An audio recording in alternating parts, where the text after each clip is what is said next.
Coming to you from Atlanta, Georgia, this is Voiceover Work, an audiobook sampler. Where do you listen? This is your host, Russell, and today is June 13th, 2022.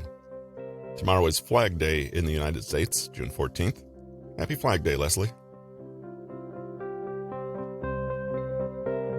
In his current audiobook, Anxiety is the Enemy, Nick Trenton tells us that a noisy brain is the biggest cause of unhappiness. It prevents us from seeing what possibilities lie before us. Life turns into a minefield rather than a set of new opportunities.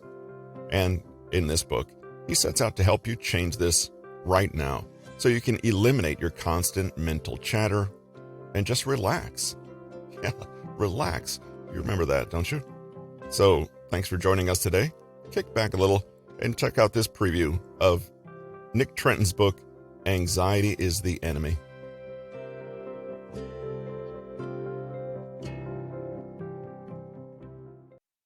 Your Anxiety Management Toolkit. Whether stress is just an occasional occurrence for you, or you're battling a more entrenched anxiety disorder, there are, thankfully, countless scientifically proven methods for cultivating a calmer, happier, and more balanced life. We'll start this chapter with a few key strategies that will help you understand your anxiety so you can consciously take control. The first step is always to become aware of where we stand. Only then can we start to challenge our beliefs, put labels on our experiences, and start to pick apart the stress response as it plays out in our day-to-day lives. Let's dive in. 1. Label your emotions.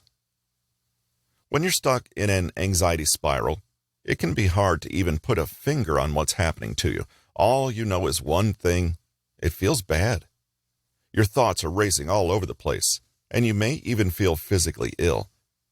It's like overthinking, worry, and anxiety are an overwhelming flood that completely washes over you, and you can't escape or defend yourself.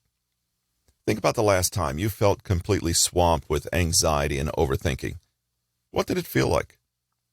If you find it difficult to find the right words to describe the intense feelings, then this following tip will help you.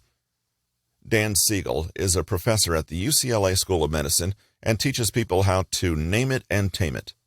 According to Siegel, when we label our strong emotions, we create distance between us and them.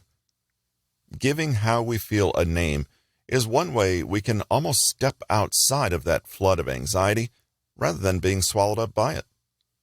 It's a question of controlling your feelings or allowing yourself to be controlled by them. Or, a handy way to think of it is, if you can see an emotion, you don't have to be an emotion.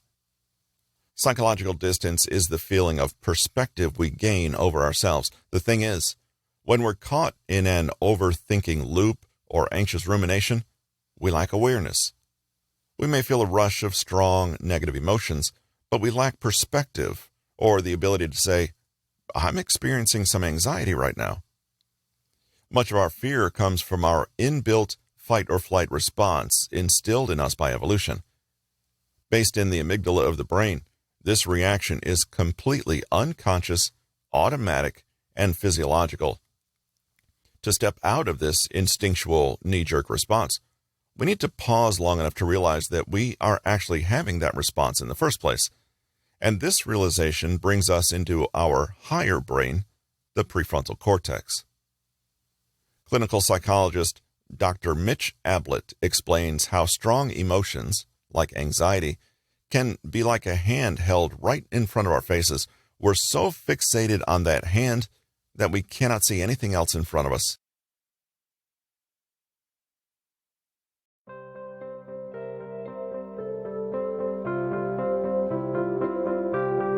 You've just listened to Voice Over Work, an audiobook sampler. Where do you listen? This is your host, Russell. Thanks for joining us on today's episode. Check back with us in 4 days, and we'll have the chapter-by-chapter preview of this book, Anxiety is the Enemy by Nick Trenton.